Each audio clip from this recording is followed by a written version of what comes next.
hadir bersama kita sosok nomor 1 di Unpar yang pastinya sangat dikenal oleh seluruh mahasiswa, dosen, tenaga kerja di Unpar, yaitu kita persilakan Rektor Unpar Bapak Pangandaran Situmorang.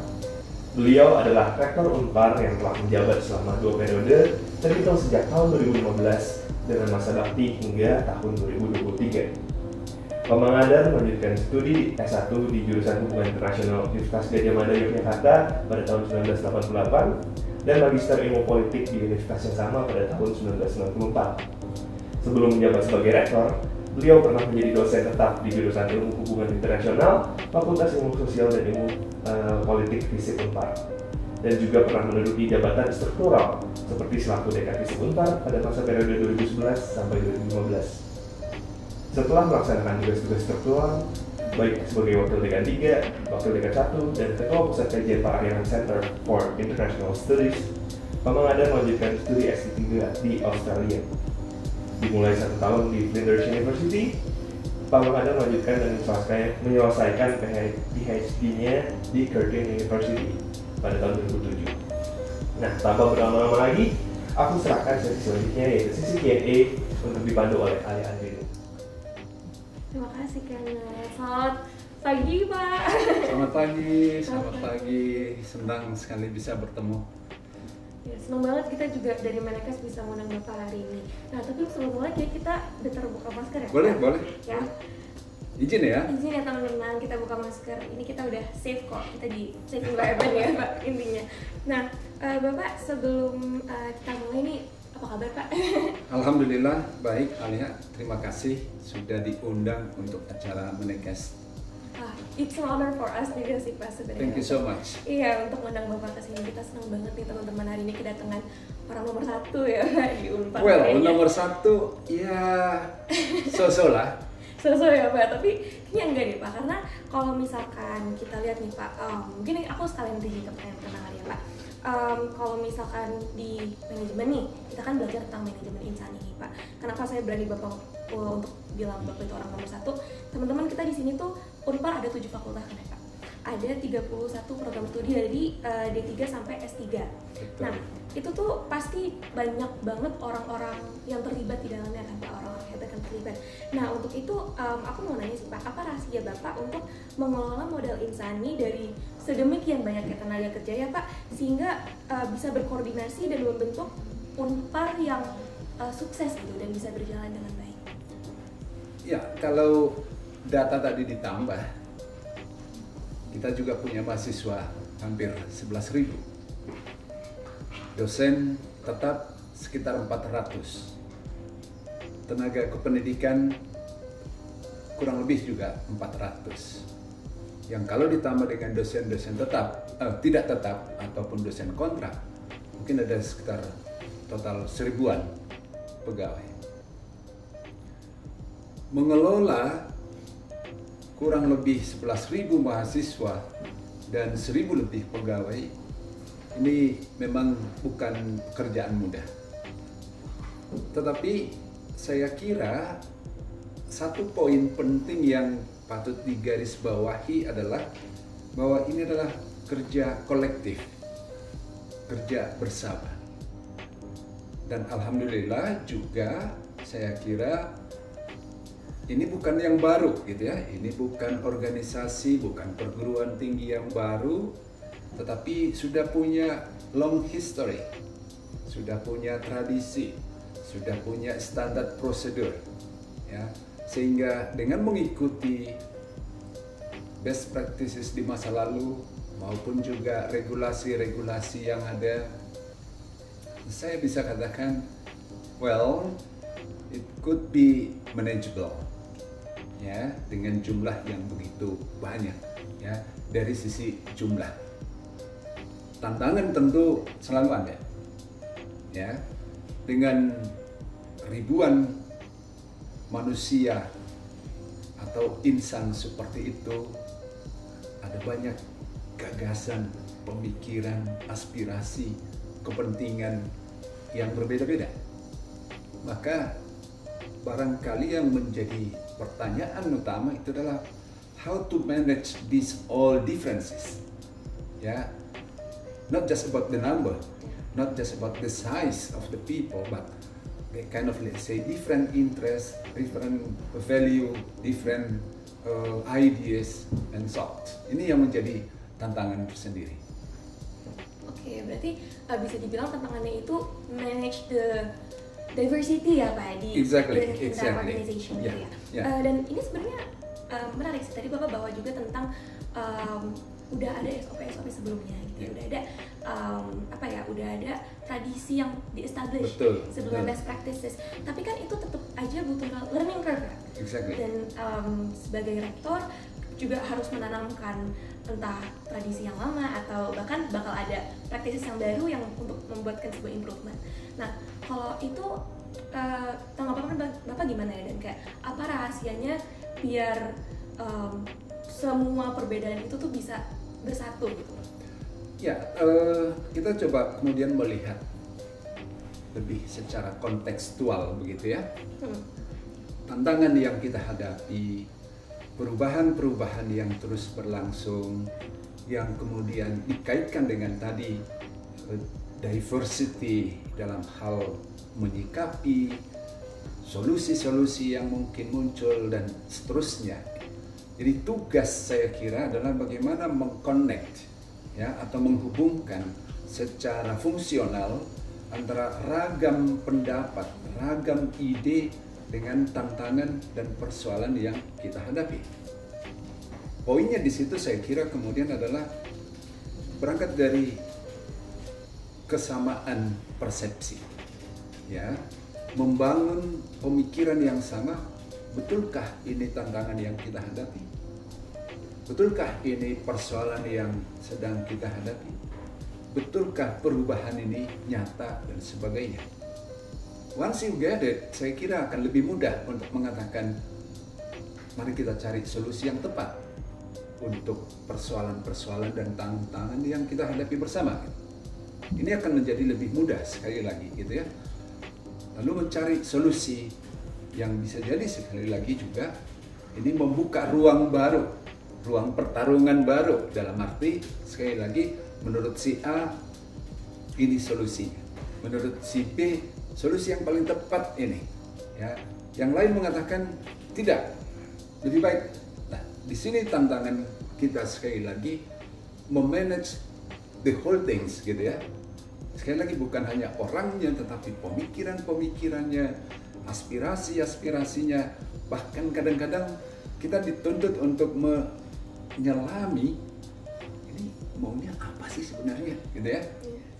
Ini yang seringkali membuat kita perlu bekerja keras dan tentu juga membuka ruang-ruang dialog yang lebih intensif. Ini saya kira sekali lagi mencoba menyelami itu dan membuka ruang dialog sehingga semuanya menjadi lebih clear, baik persoalannya maupun alternatif solusi yang kita akan ambil menjadi sangat penting. Oke, berarti salah satu inti pentingnya tuh open conversation ya Pak? Ya. With everyone? Ya. With everyone. Sejauh mungkin, sekali lagi, sejauh mungkin memang kita harus berbicara, harus berdiskusi dengan sebanyak pihak ya, untuk sekali lagi mendapatkan pemahaman yang sama ya, persoalan yang sama yang kita hadapi, dan kemungkinan sekali lagi solusi-solusi yang bisa akan kita ambil gitu. Ya, di situ managing itu yang sebenarnya saya kira sangat substansial. Oke, I see Pak. Nah kalau gitu kan tadi kita udah sempat bercanda nih ya Pak, Bapak tuh orang nomor 1 di Unpar karena you're the leader gitu ya. We can say. Well, again, theoretically begitulah. Theoretically you're the leader gitu. Nah terus tadi Bapak juga ada cerita kalau misalkan emang di di Unpar itu banyak banget orang yang berpartisipasi, ragam sekali gitu ya Pak, dengan nggak cuma orangnya tapi pemikirannya. Gimana sih cara Bapak bisa memimpin dan mengatur semuanya dengan segala keperbedaan itu tapi dengan cara yang sistematis gitu? Ya, barangkali ada hal-hal yang mungkin prinsip harus selalu diingatkan gitu ya. Yang pertama soal pemahaman tentang lembaga atau organisasi ini ya, yang kita kelola secara bersama, secara kolektif itu adalah lembaga pendidikan ya. Ini bukan perusahaan. juga bukan lembaga agama, ya, juga bukan organisasi kemasyarakatan, ya. Tetapi unsur-unsur itu ada semua di dalam perguruan tinggi ini. Ada dimensi spiritual keagamaannya, ada dimensi sosial kulturalnya, dan ada dimensi korporasi bisnisnya. Sangat penting untuk semua orang memahami itu, gitu ya.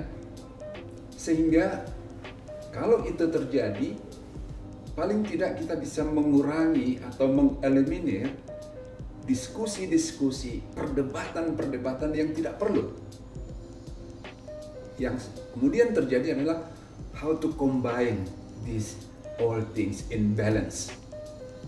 Pada saat yang sama kita harus mengelola, memanage perguruan tinggi ini secara bisnis, katakanlah misalnya secara profesional, but at the same time we have to think that we have some sort of, let's say, misi kultural, bahkan misi keagamaan misalnya. Ini adalah pelayanan, ini adalah karya kemanusiaan, tidak sepenuhnya bisnis, kan gitu ya. Nah, kita bisa fokus di situ, ya. Satu hal yang saya kira menarik dari pengalaman gitu ya, bahwa orang tidak menjadi sangat getol atau sangat kekeh gitu dengan perspektifnya sendiri untuk mengatakan Unpar ini kan lembaga katakanlah kultural. Iya, tetapi kan pada saat yang sama kita harus manage dia profesional misalnya. Nggak bisa. Ini kan misi gerejawi misalnya. Oh well, betul. Ada misi keagamaan di sana. Ada misi kemanusiaan di sana. Tetapi ini juga kan adalah tatar parahyangan. Ini adalah urusan kultural, ya, yang harus kita kontekstualisasi misalnya. Kita harus terbuka kepada setiap orang. Ya. Oh iya, bagus juga. Tetapi ini harus dikelola secara kultural. Oh, nggak bisa juga hanya kultural. Ini harus kita manage secara profesional. Bagaimana proses pembelajaran kita kelola, bagaimana kepegawaian kita kelola, bagaimana penelitian, pengabdian, dan seterusnya. Demikian juga dengan kemahasiswaan misalnya gitu. Yang kita tangani ini adalah mahasiswa-mahasiswa. Mereka punya kebutuhan, bukan hanya dari sisi hard science atau knowledge-nya gitu ya, tetapi infrastruktur pendukungnya juga perlu misalnya. Mahasiswa perlu merasa nyaman, tenang, bisa belajar di kampus ini. Jadi kombinasi itu yang saya kira menjadi hal kunci yang lain. Sekali lagi, kalau setiap orang ya bisa memahami itu, sekali lagi saya katakan tadi, kita bisa mengeliminir perdebatan-perdebatan yang tidak perlu. Ya, nggak usah pakai ngotot-ngototan atau benar sendiri gitu kan, apalagi dengan kecenderungan menyalahkan yang lain. Enggak. Semua aspek itu ada di perguruan tinggi ini. Itu yang kita coba akomodir dan kemudian kita rumuskan, kita giring ke arah pengembangan bersama. Kira-kira gitu, Alia. Oke, berarti kalau misalkan disimpulin tuh banyak faktornya, tapi sebagai pemimpin kita harus jadi orang yang menentukan arah gitu ya, Pak. Jadi orang yang punya visi, punya misi, dialurkan ke orang-orang ini, dan gimana kita bisa bikin tim ini tuh satu jalan gitu ya, biar diskusi-diskusi yang nggak penting tuh bisa dieliminasi gitu ya, Kak. Betul. Artinya leader, kalau sekali lagi disebut di situ ya, satu hal mungkin tidak selalu bisa mengarahkan dengan klaim, dengan asumsi this is the best one, mungkin tidak bisa begitu. Tetapi boleh jadi juga leader itu menunjukkan persoalan-persoalan yang tidak perlu gitu ya, mengeliminir hal-hal yang mungkin tidak perlu diperdebatkan. Why do you spend time, energy, dan apa untuk hal-hal yang tidak perlu gitu. Leader juga saya kira bisa membantu mengeliminasi ya hal-hal yang tidak perlu. Jadi bukan hanya pada apa yang perlu ya, tetapi juga menyingkirkan, mengesampingkan apa yang tidak perlu untuk diperdebatkan di dalam organisasi. Kira-kira gitu. Berarti leadership gak cuma as a structural role gitu ya, Pak? Exactly. Sebagai insight sebagai individual, sebagai diri sendiri, itu juga kita harus punya leadership pada diri sendiri. Kalau teman-teman manajemen tahu, kepemimpinan dasar guys, kita ada mata kuliahnya Pak kebetulan. Nah, kalau gitu aku mau nanya sih Pak, tadi kan berarti saya lulus ya? Wah, lulus dong Pak, udah jadi rektor loh Pak, udah masa nggak lulus mata kuliahnya. Oke Pak, kalau gitu sebenarnya kan kalau misalkan Bapak ini tadi aku nanyanya tuh lebih ke your role sebagai rektor gitu ya. Tapi saya mau nanya juga sih Pak, ada nggak sih tips and tricks? Karena kan sekarang kayak misalkan himpunan nih Pak, atau organisasi kemahasiswaan yang lain, itu kan banyak banget dan kita juga punya struktur. Tips dan trik Bapak mengenai bagaimana mengimplementasikan ilmu-ilmu si leadership itu dalam keseharian, entah itu sebagai role atau sebagai individual. Well, the first one I think bahwa sekali lagi leader itu bukan individual so gitu ya. Itu sifatnya selalu sosial dan relasional ya, sehingga kalau ditanyakan tipsnya apa, mulailah dengan make your own friend ya, dan percayalah bahwa ada banyak orang baik di sekitar Anda ya. Ini mungkin berbeda dari perspektif lain yang mengatakan begini Alia ya, untuk menjadi nomor satu atau menjadi leader itu akan menjadi saatnya untuk kesepian, untuk sendiri. Ya, ada benarnya juga dalam pengalaman, ya dalam pengalaman. Sebab the ultimate responsibility is in your head. Ya, untuk segala persoalan yang ada. Kalau kesuksesan mungkin orang banyak mengklaim, well itu kesuksesan bersama. Tapi kalau ada persoalan tertentu, ya yang tidak semua orang mau mengklaim saya yang bertanggung jawab, maka disitulah kemudian seorang leader akan merasa sendiri, ya sendirian. Ini tidak mudah teman-teman, ya tidak mudah. Dan tidak banyak orang mau mengambil tanggung jawab itu. Ya, tanggung jawab itu dan itu juga yang kemudian membuat orang enggan untuk bisa duduk pada posisi itu ya, karena sekali lagi ada situasi that probably make you lonely and uncomfortable juga ya Pak ya. Itu yang terjadi. Tetapi kemudian ketika kita memahami bahwa organisasi seperti Unpar ini sebenarnya pada basisnya seperti tadi saya katakan itu adalah organisasi yang bersifat kolektif ya, atau sering kita sebut kolegial, maka selalu ada teamwork ya. Ini membangun teamwork ini menjadi hal yang sangat penting. Dan yang kedua juga memahami bahwa secara hierarki, secara struktural tadi ya di atas langit ada langit kan kurang lebih kata ungkapan kearifan umum gitu ya. Setelah rektor, ada kok yayasan misalnya begitu ya. Di yayasan ada pembina dan sebagainya. Lalu di atas itu semua the whole public gitu kan. Tapi poinnya kemudian adalah you don't need to be feel lonely dalam situasi itu, meskipun dalam praktek tertentu atau situasi tertentu Anda akan mengalami kesepian itu ya, rasa being lonely, dan itu erat kaitannya sekali lagi your readiness ya to be responsible ya. Sekali lagi ini mungkin konteksnya sekali lagi in case ada persoalan, ada kesulitan ya. Tapi pada case yang lain ketika sekali lagi kegembiraan, kesuksesan, keberhasilan, Anda tidak perlu orang akan datang untuk berbagi kebahagiaan itu, kegembiraan itu. Tapi kalau ada persoalan, akan banyak kemudian yang meninggalkan Anda. You have to take the risk. That is also the consequence of being a leader. As you call it, as the first man atau orang pertama, because you are the only one in that position. Be ready to take the risk. Okay, that's very interesting sih Pak, dan very good tip ya, dan pandangan baru ya teman-teman kalau aku sih ya. for you to make friends ya sebenarnya. Dan ini aku mau segue sedikit sih Pak. Ini tuh aku pernah dengar istilah it takes a village to raise someone, dan I believe kalau misalkan seorang leader itu adalah orang yang dibangun. Jadi leader itu tidak tiba-tiba hadir gitu, nggak ada sosok holy dan benevolent yang tiba-tiba ada aja sebagai manusia ini Pak konteks saya.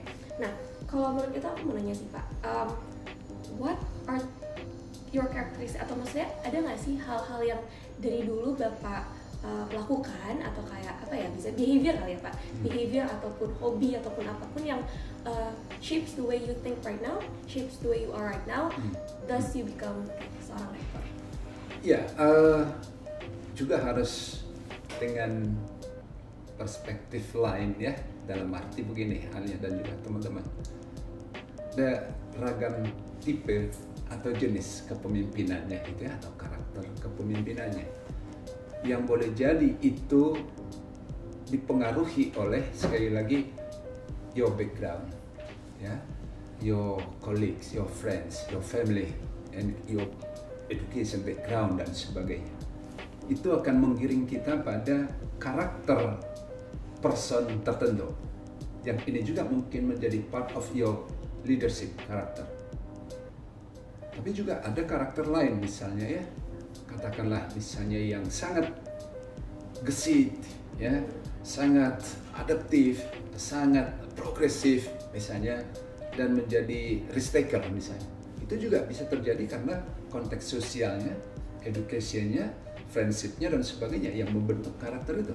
So at that point saya mau katakan ada ragam leadership yang mungkin kita harus cermati, yang itu kemudian akan disesuaikan dengan konteks situasi yang ada pada saat itu, tipologi ataupun juga karakter organisasi seperti yang tadi saya katakan ya. Sehingga kalau Alia menanyakan about my, let's say, something behind me that could lead me to this position, saya bisa katakan ya mungkin saya memiliki itu ya, karena sekali lagi saya mengklaim ataupun juga menganggap ini adalah sebenarnya pelayanan ya, dan untuk itu perlu kesiapan. Maka ini boleh cerita gitu ya, ketika dalam wawancara interview untuk menjadi calon rektor, pertanyaannya, Pak Mangandar, kenapa Anda mau jadi rektor? Saya jawab, enggak, saya nggak mau. Saya yang ada di sini adalah saya bersedia. Ya, saya sendiri nggak mau saya. Ya, tapi kalau dipercaya, saya bersedia. Ya, kalau tidak, just fine. Ya. I see.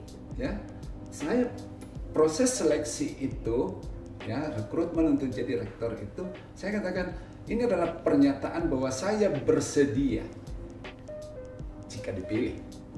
Ya, sekali lagi, kalau enggak, tentu akan memilih orang yang punya karakter leadership yang lain, kan begitu ya? Yeah. Dan itu fine untuk organisasi, untuk semua orang juga bisa happy kan? Jadi kalau tidak pilih, apakah saya akan disappointed atau kecewa?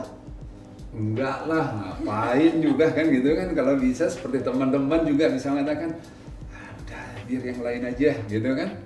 Tapi sekali lagi, background saya sekali lagi untuk mengatakan itu, saya bersedia, ya, bukan saya mau, ya, apalagi disebut saya ingin banget, gitu, enggak, ya, tapi saya bersedia kalau dipilih, kalau dipercaya. Dan sekali lagi mungkin karakter itulah ya yang menjadi dasar sekali lagi untuk yayasan ataupun juga senat atau yang lain untuk mengatakan, oke lah, kita percaya aja Pak Mangandar dulu periode ini gitu ya. Tapi next time it might be it is not me. I mean it is not the character that I have suit to the situation gitu kan. Karakter lain, kepemimpinan lain. Itu akan sangat baik, menyenangkan untuk banyak pihak dan juga bisa menjamin organisasi itu terus maju. Oke, kalau bisa aku simpulin berarti it's your mindset ya Pak of pertama jadi orang yang fleksibel ya, dan bisa melihat sebuah situasi, dan juga it's very interesting though how kayak menurut aku Bapak very humble down your mindset, as in kayak I don't have to do this but I get to do this gitu ya kayaknya. Something like that. It's very interesting sih Pak. Oke, ini sedikit segue ya Pak. Kalau ke pertanyaan selanjutnya itu Bapak pernah bilang kalau misalkan Bapak berkomitmen untuk meningkatkan kemajuan Unpar sebagai universitas pilihan. Nah, aku mau nanya deh, gimana sih Bapak caranya untuk mewujudkan harapan dan komitmen itu dan stay consistent doing it? Ya, dengan target-target seperti itu yang sebenarnya menjadi bagian dari manajerial ya, manajemen gitu ya, mengelola pekerjaan, mengelola orang, mengelola sumber daya untuk bisa menentukan target ataupun juga capaian. Ini agak-agak sekali lagi persoalan manajerial yang memang kita seringkali juga sangat menyukainya, ya, pilihan.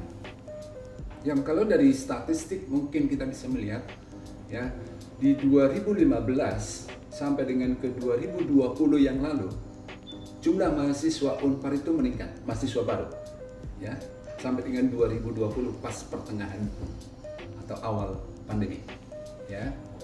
Di 2015 mahasiswa baru yang kita terima ya untuk masuk Unpar itu mungkin ada sekitar 2.100 atau 2.200 begitu ya.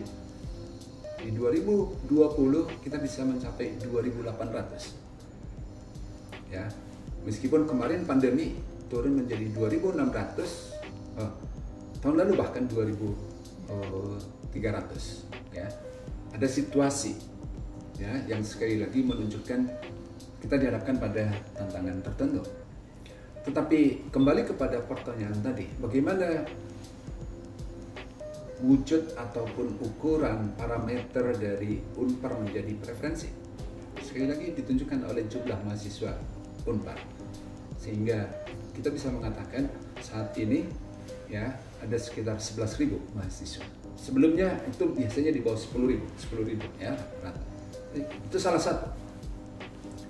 Dan itu saya juga tahu, kita juga tahu, tim rektorat juga tahu bahwa untuk meningkatkan jumlah mahasiswa itu bukan single sektor gitu kan, bukan hanya karena promosi atau karena iklan atau apa, tapi juga karena ya pasti prestasi, komunikasi, peran mahasiswa, ya ini yang menjadi kebanggaan kita gitu kan, yang kemudian diteruskan dengan soal kesuksesan para lulusan alumni.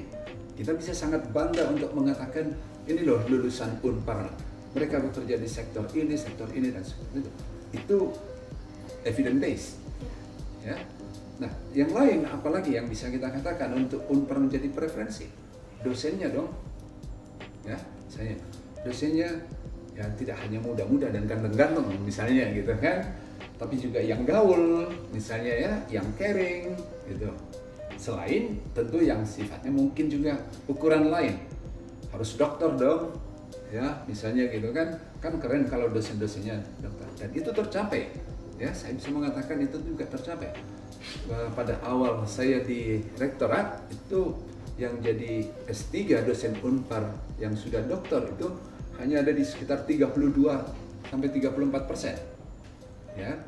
Data sekarang menunjukkan kita sudah bisa mencapai 46%, hampir 50% target sebenarnya.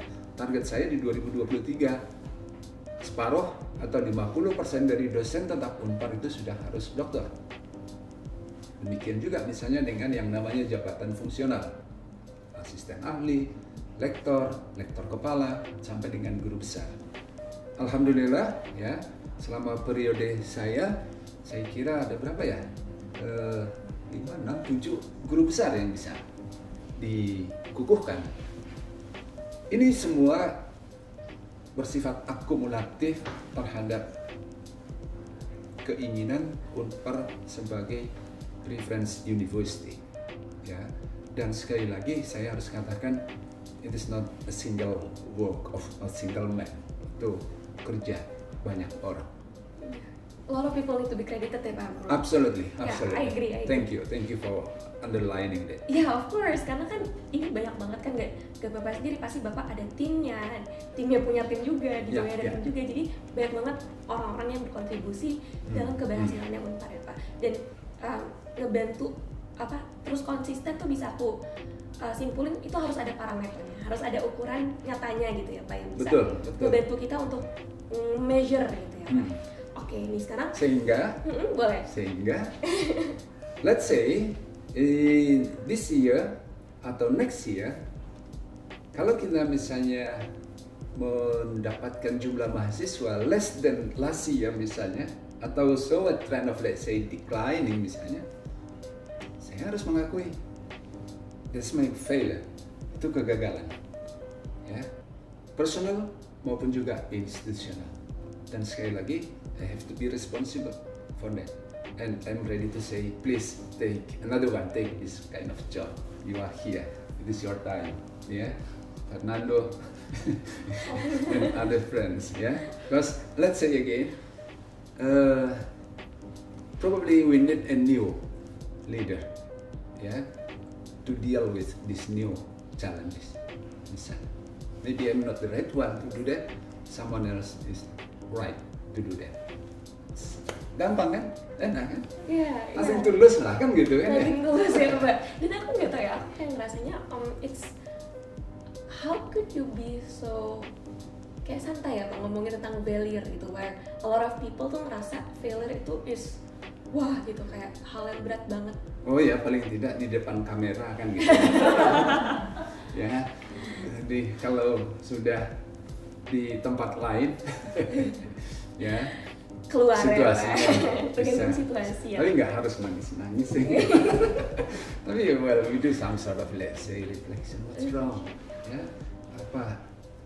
Probably we still have that kind of let's say limits in terms of we are lack of creativity kah, innovation kah, atau lack of let's say collaboration kah. Aduh, tapi itu di belakang layar. Di belakang layar ya Pak. Pokoknya intinya failure leads to improvement sebenarnya. Exactly. Oke, it's a good mindset to have ya Pak. Oke, aku mau nanya nih Pak. Ini kayaknya pertanyaan yang bakal paling relate sama mahasiswa. Oke. Yang bakal paling ditunggu-tunggu gitu. Oke. Ini aku sebutin aja ya Pak beberapa few things that you do. Bapak tuh menjadi dosen tetap di jurusan ilmu hubungan internasional, jadi rektor juga obviously, anggota Asosiasi Ilmu Hubungan Internasional atau AIHI, terus juga anggota Community of East Asia Scholars atau SEAS, dan juga Vice Chairman of ALM, yang dimana sebenarnya himpunan juga pernah kerja sama Pak sama ALM. Ya, sering betul. kali ya. Thank you ya. Dan manajemen untuk manajemen sekali lagi program ILM SEED ya, program. Tunggu ya teman-teman kabarnya, stay tune loh tentang program-program kayak gitu. Nah, gimana tips Bapak untuk work-life balance sih Pak? Well, sekali lagi saya juga menjadi bahan refleksi untuk personal life, dan juga ini bukan bisa jadi juga share saya untuk teman-teman. Ya, kalau ditanya misalnya, apakah Jokowi itu jadi presiden karena studi kehutanan gitu? Atau apakah Jokowi jadi presiden karena UGM? Belum tentu. Belum tentu, ya. Atau apakah Jokowi jadi presiden atau Menteri Sri Mulyani jadi Menteri Keuangan karena dia dari UI, misalnya, ya? Atau Gubernur Bank Indonesia atau yang lain karena certain factor, let's say misalnya dalam hal academic background ataupun juga alma mater, ya. Sedikit loh orang sukses dari Harvard kalau boleh disebut, ya, atau lebih sedikit mereka yang sukses dibanding dengan mereka yang ingin masuk ke sana, ya, dan lalu menjadi orang hebat. This is social fact, social reality, ya, yang sekali lagi patut dicermati, yang menggiring saya dan mungkin juga teman-teman juga untuk melihat there are many ways to be successful. Katakanlah kalau menjadi rektor disebut itu kesuksesan, sebenarnya enggak, sama aja kok jadi dosen juga. Ya tidak terlalu hebat juga menjadi rektor atau menjadi menteri atau menjadi presiden sekalipun, for me just the same. Ya, intinya sekali lagi bahwa Anda pada posisi itu Anda punya responsibility yang berbeda, ya, punya tanggung jawab yang berbeda, punya kewajiban yang berbeda. Tapi esensinya you do something good for others. Ya. Nah, untuk mahasiswa sekali lagi saya katakan make a lot of friends.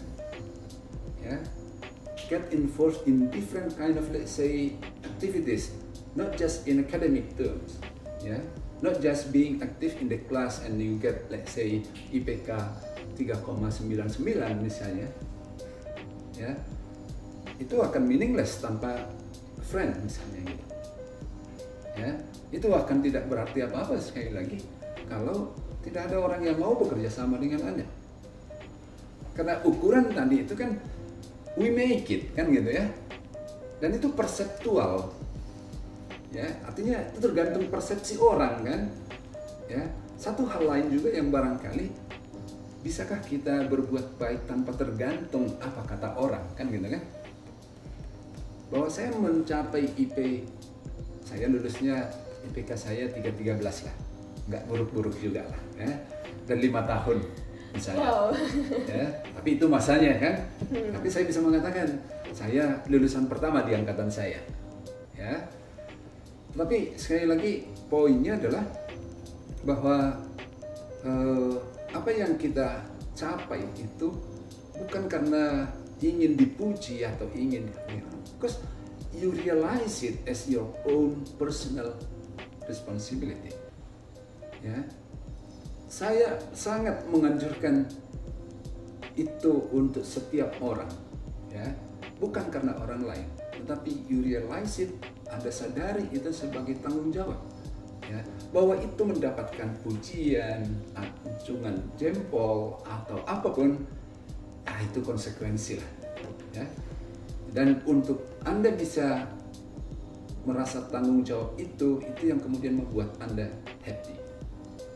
Ya, bukan juga karena orang lain, bahwa orang lain dia, tetapi sekali lagi be happy with yourself. Ya, sekali lagi make friend, make network, ya, being active in different kind of activities. Ya, di situ Anda bisa mengukur seberapa jauh orang lain menerima Anda. Ya. Dan juga memang perlu agak sensitif gitu kan. Yeah. Sensitif terhadap orang lain dan juga sensitif terhadap kemampuan sendiri. Saya nggak akan mungkin menjadi klub anggota golf misalnya, sekalipun saya diajak-ajak gitu kan. Tapi kan saya diajak karena rektor gitu kan. Coba kalau bukan karena rektor, siapa yang paling nanti teman seperti mahasiswa, Bang, atau Pak, yuk futsal yuk. Ini permainan rakyat gitu kan. Ya, atau bulu tangkis atau apalah misalnya. That's my habitus, katakanlah misalnya ya, itulah prinsip saya. Saya tidak bisa memaksakan untuk bisa misalnya tampil di panggung ya lalu nyanyi. Saya tidak punya bakat untuk itu. I know my limits misalnya gitu kan. Bahwa saya suka mendengar, iya, tetapi untuk punya kompetensi ke situ bukan talenta saya. Ya. Nah, itu pun juga hal-hal yang sekali lagi jadi sangat penting saya kira sekali lagi untuk teman-teman mengembangkan bakat-bakat itu, tetapi at the same time juga harus terbuka, ya, sangat terbuka, ya, dengan banyak orang, teman, ya, dan juga kegiatan.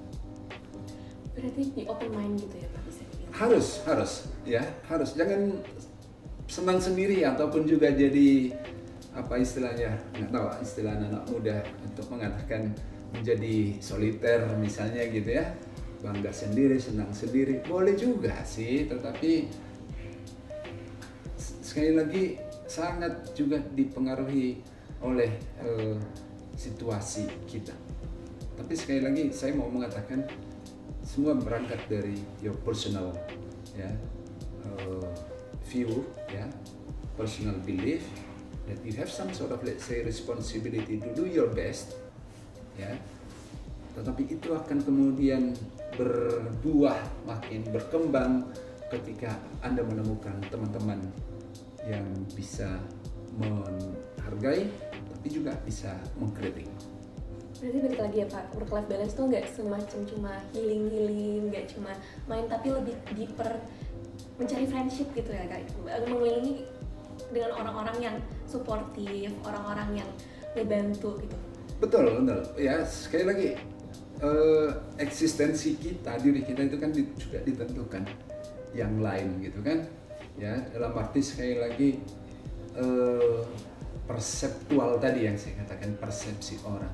Tapi jangan jadi baperan juga gitu kan. Iya. Ya, jadi misalnya terus si Anu kok sama gue sensitif ya, misalnya gitu. Gue tidak juga gitu kan. Tetapi bahwa orang lain mungkin tidak suka terhadap Anda, sekali lagi tidak bisa memaksa orang semua suka kan gitu kan. Sehebat apapun Messi di lapangan bola misalnya gitu kan, ada orang yang mulai dari cemburu, tidak suka dan seterusnya misalnya gitu kan. Demikian juga bintang film dan artis atau apa ya, ada saja realita sosial seperti itu. Itu yang harus kita sikapi secara dewasa ya.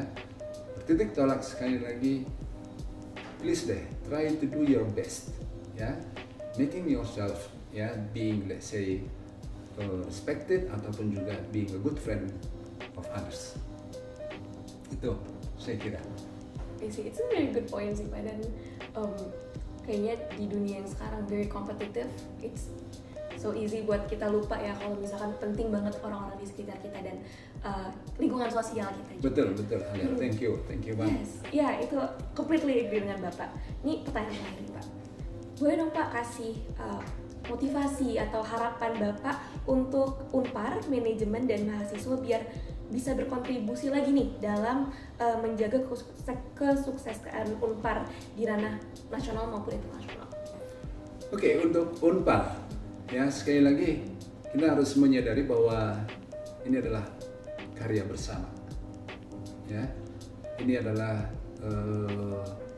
perjuangan bersama, dan kebersamaan itulah yang saya kira akan membawa Unpar untuk moving forward, go great, seperti yang jadi tagline ya, greater than before ya. Sekali lagi ini adalah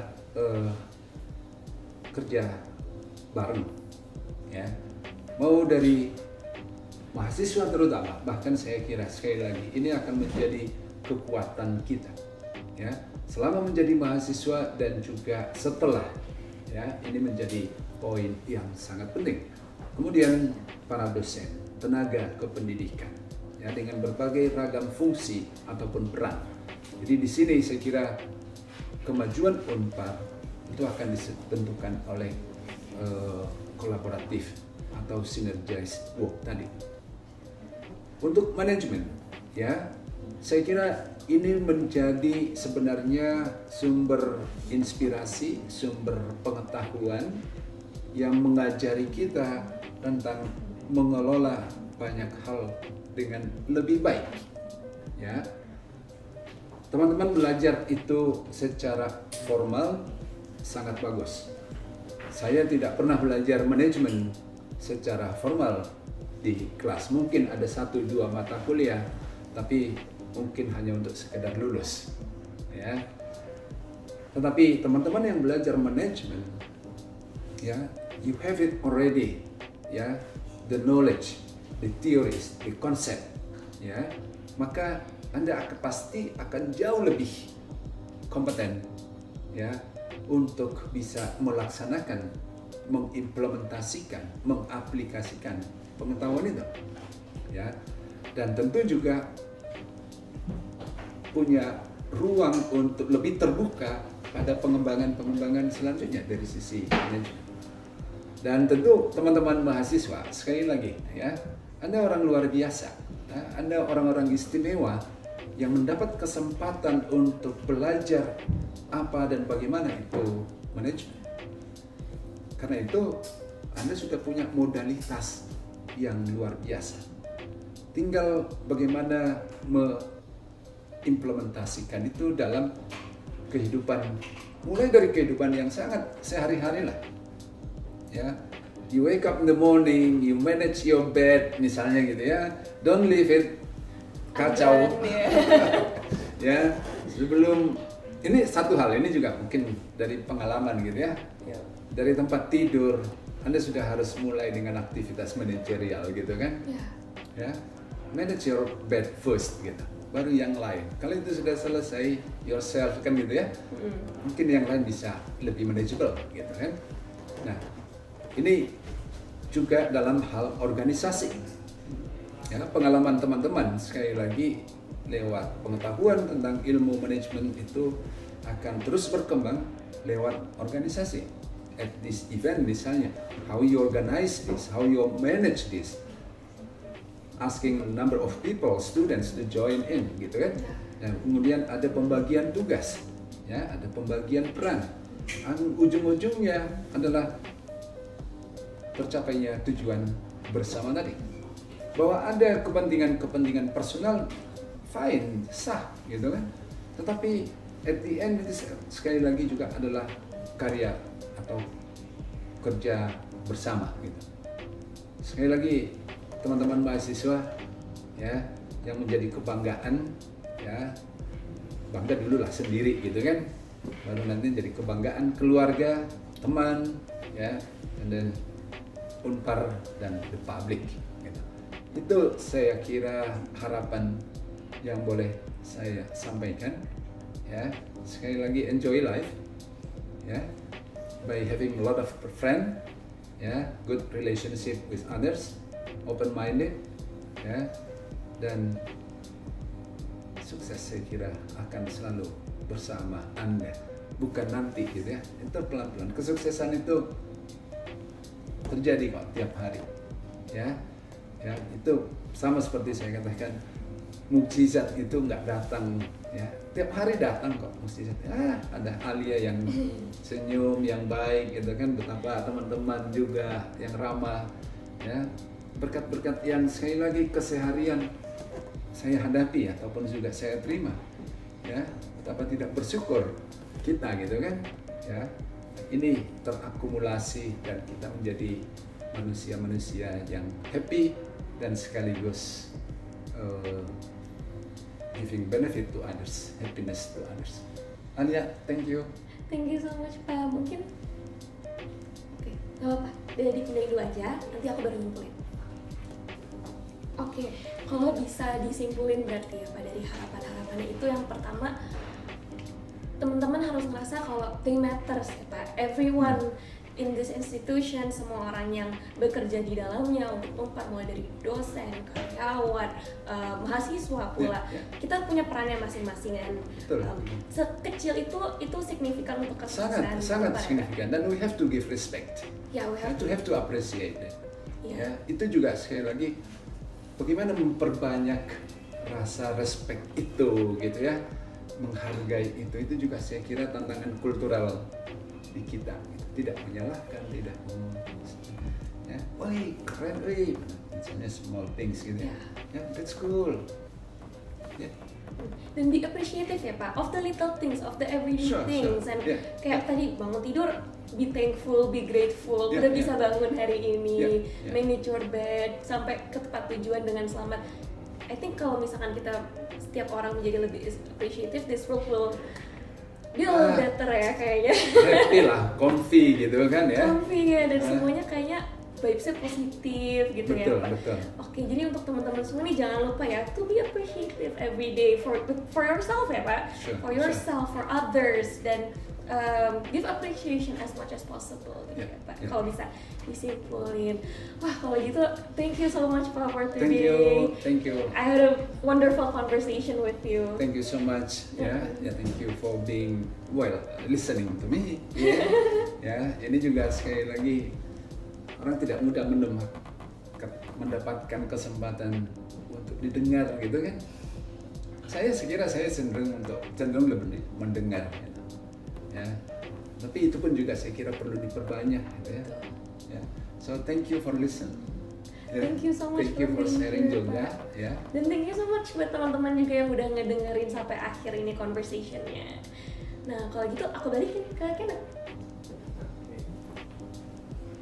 Oke, itu tadi akhir dari episode kita bersama Pak Mangadar. Banyak sekali insight-insight yang bisa didapat dari sesi ini. Kami sangat berterima kasih kepada Pak Mangadar dan juga selaku rektor yang telah menyempatkan waktu untuk memberikan pembelajaran bagi kami semua di sini, dan semoga teman-teman di rumah yang nonton juga mendapatkan ilmu dari Bapak Mangandar selaku rektor Unpar. Nah, jangan lupa like, Komen. Subscribe. see you on another chapter. Bye-bye.